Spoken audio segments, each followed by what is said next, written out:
topic will be about studying and doing research or learning a new skill with angels. And they have everything from high arts to music to science, mathematics, physics, metalwork, herbs, well, everything. And so this is just a short topic, how you study with the angels. And I usually do it like that I work with the angel for 10 days. And I study when I start to, after I've done the introduction to whatever I study. So I read the easy books, so my mind can get to those quite quickly. So I know what I'm studying, so it isn't just the beginning parts.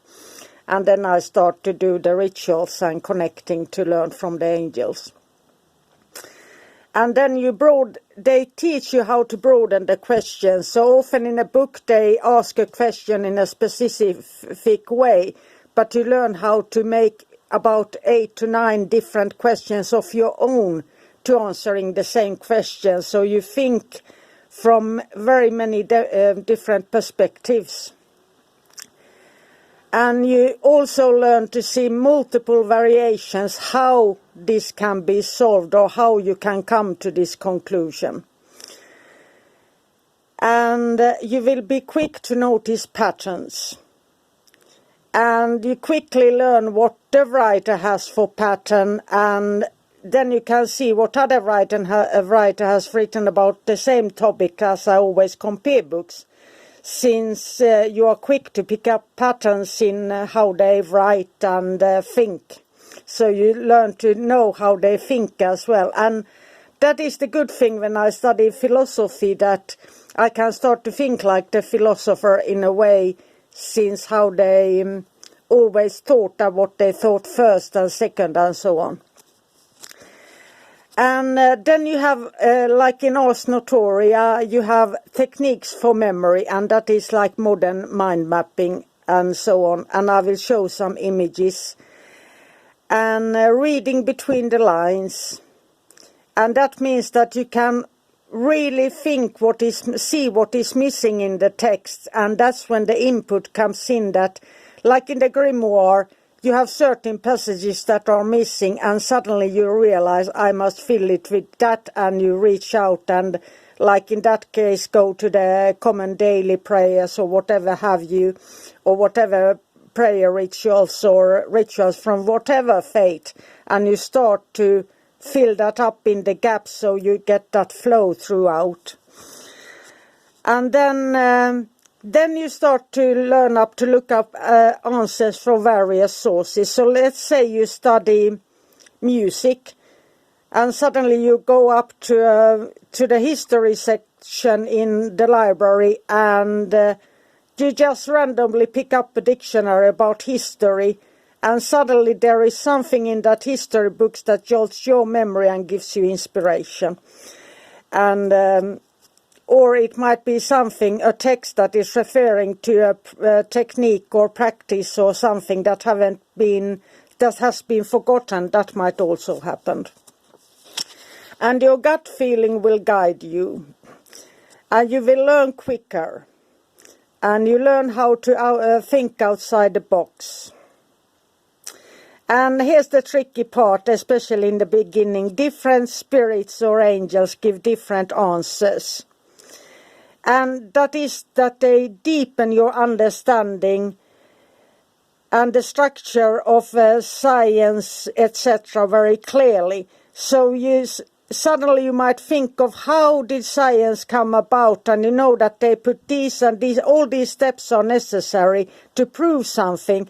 And suddenly you think in very old terms of, this is why they did, but somehow you learn how to follow that old instruction and put it into your study, and that makes especially old books easier to read, as you understand their way of thinking and how they structured up their system. They didn't teach back then like they do in the modern day. There was nothing similar to that, and most people couldn't read. It was only the elite and the clergy that could read. And have an open mind and willing to experiment. And there is, if you look at modern science as well, only 1% of the scientific tests pass. The rest are failures.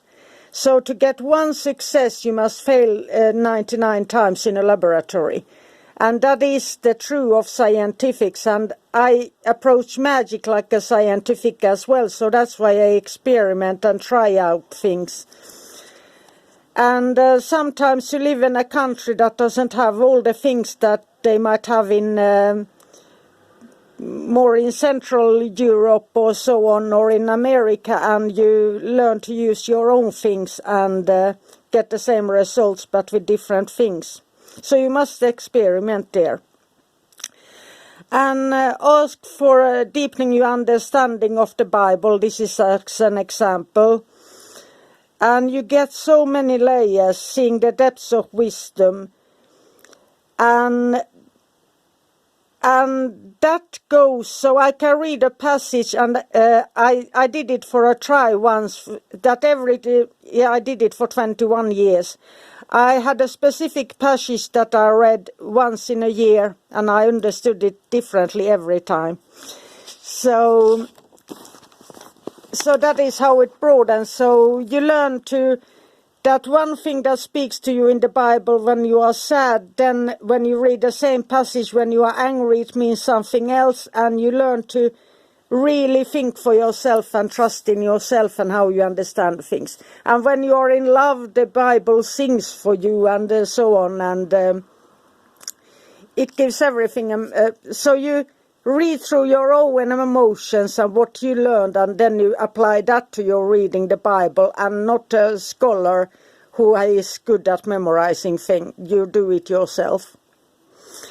And then you have the mind mapping and other techniques I don't know the name about, and symbols representing various parts of your study. So you might suddenly take notes with symbols. And then you might see these repeating symbols in contemplation and meditation as well. And I always tell and give an oral report to the angel I'm working with, a very short one. I tell, this is what I learned today and I thank you, and so on. So, but I give an oral report just to say how I understood things. If I understood it wrong, so they can adjust it during the night. So when I wake up, I know that something was a little bit off, and then I look it from another view. And study focused, and no distractions here.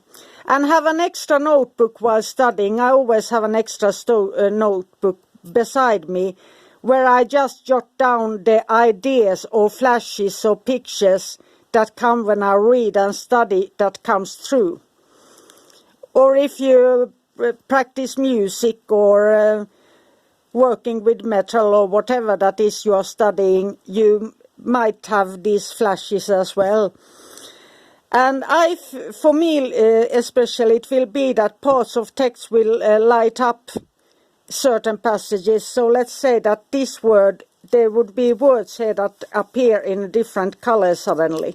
And that's where I should put my focus on.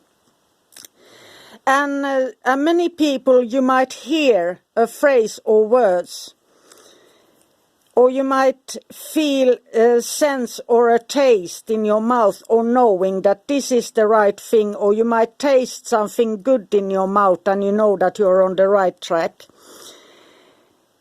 And don't overthink, just take notice and take a quick note or a symbol.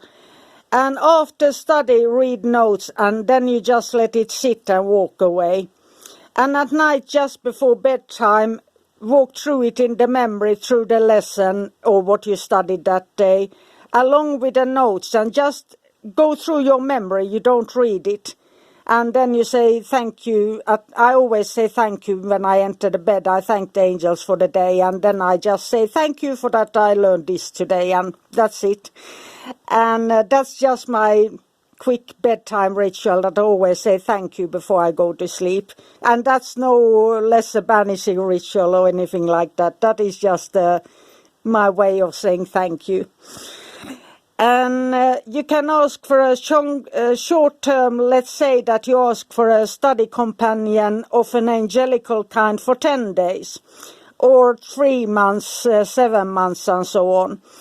Or you can build up relationships with multiple angels and do a daily ritual every day with different angels. Let's say that you work with one angel for 10 days and then you work with another for 10 days, or you might, if you study different topics, you might work with 2 different angels, one in the morning and one in the evening and so on, depending on what you are studying or learning. And that goes well if you're creating music or creating art and whatever it is. That works well to that as well. So this was all for now, and I hope you be inspired, and there aren't any better teachers than the angels themselves. But you have to put in the effort, and you got to show up every day, at least 6 days a week. Have a magical, magical day. Bye for now.